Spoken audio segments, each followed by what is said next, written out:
Rabbi, thanks for being with us under these really difficult circumstances. And of course, here at LiveNOW, we extend our condolences to you and your flock and your constituency and your community here, of course. But the Jewish people are reeling after this weekend. It is safe to say we heard these just heart-wrenching comments from Hersh Goldberg-Polin's parents today there in Jerusalem as they laid him to rest when they got his body back.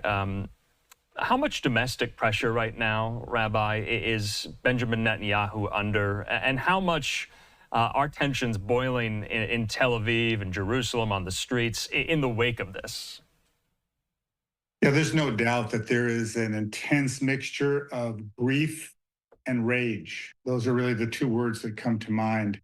There's an outpouring of grief. We saw that today at the funeral for Hersh Goldberg-Polin in Jerusalem. Literally thousands of people in person and thousands more throughout the world via live stream.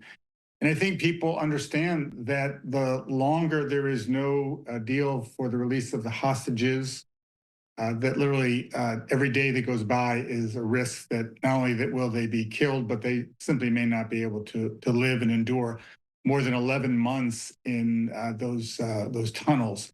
So there's a real sense of urgency, and there's a frustration that there has been a deal on the table. The defense minister, the heads of the military intelligence, and the various arms of the intelligence corps all say this is a deal that should be taken.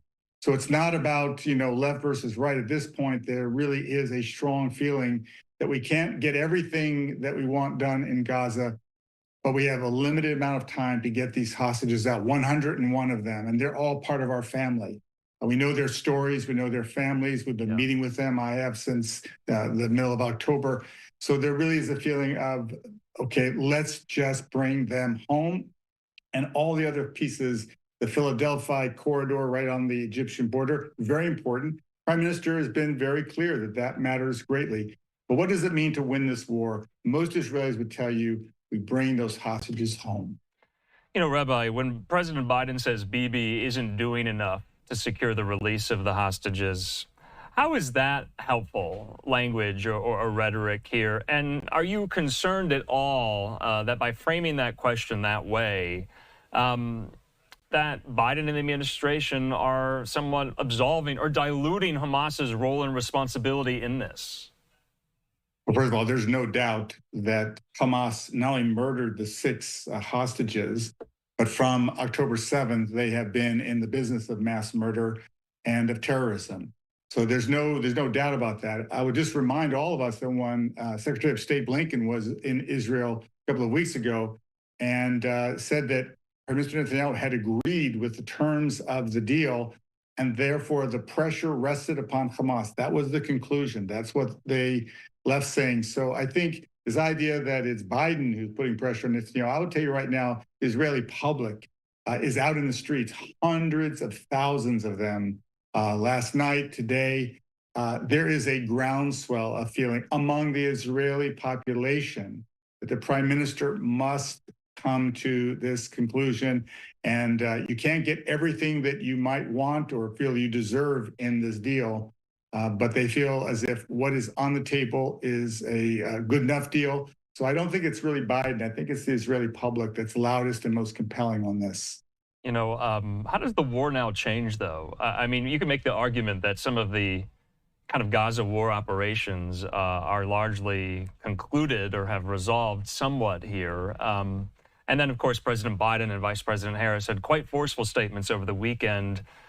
Where do the actions follow those strong words going forward here? What do you think happens next with the battle space specifically? Are we going to see actions, or is it just words? Well, let's just remind ourselves the battlefield isn't simply Gaza. In fact, of Israel's worries on its very borders, Hamas is obviously serious. We've had a bloody 11 months. But Hezbollah in the north has far more weaponry and has been kind of toying with using it. That is a serious weapon. Obviously, Iran is behind all of it, the Houthis. So this is a complex military environment with the proxies all around. The question is, and when needed, the aircraft carrier groups have come in when the fear was that there would be retaliation for the assassinations of the senior Hamas and Hezbollah leaders. So I think the U.S. military has been in consultation. They brought assets in. So I don't think there's been a weakness of readiness to stand with Israel. This has just gone on longer than any Israeli war, and it's overwhelming to the reservists, to the families, not only the hostages, but those whose sons and husbands and daughters and wives are in the reserves. So I just think there is a feeling that that we have to prioritize what are the essential things that need to be done now, what could be done later. And I think Israelis are coming to that conclusion, and the senior military minds of Israel are coming to a conclusion. That's where I would pay the most attention. And I think they've been not uniform, but pretty close to uniform in their assessment and advice.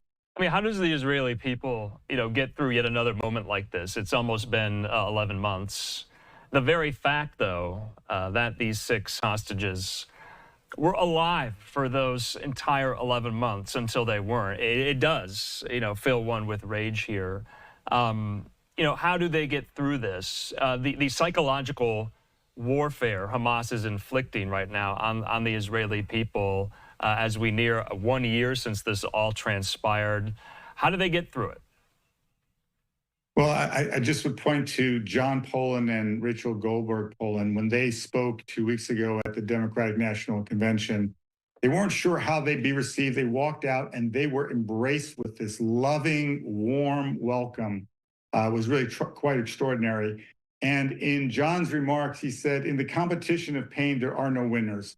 They've been really clear that the suffering of their son and all the Israeli hostages was foremost on their mind. But every speech either of them gave, they also included that the innocent in Gaza are also in their minds, and sought there be relief there as well. So they brought a really powerful message, including that the hostages are from many countries, many different religions.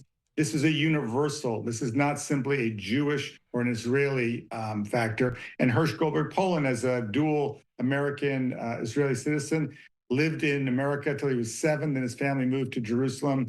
And that's where he was raised. And so much of the ethos, his funeral with his buddies from Hapoel Yerushalmi, this is the soccer team that he loved. This was a vibrant and extraordinary young man.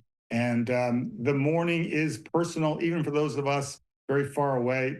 Rachel and John have become literally part of our family. And the hurt is so deep. The president of Israel spoke the first eulogy at the funeral today, and he said something extraordinary. He said he requested that the family forgive him and the state of Israel for not being able to bring back their Hersh alive. It was an extraordinary statement for a leader, and he said it very clearly and very much from his heart.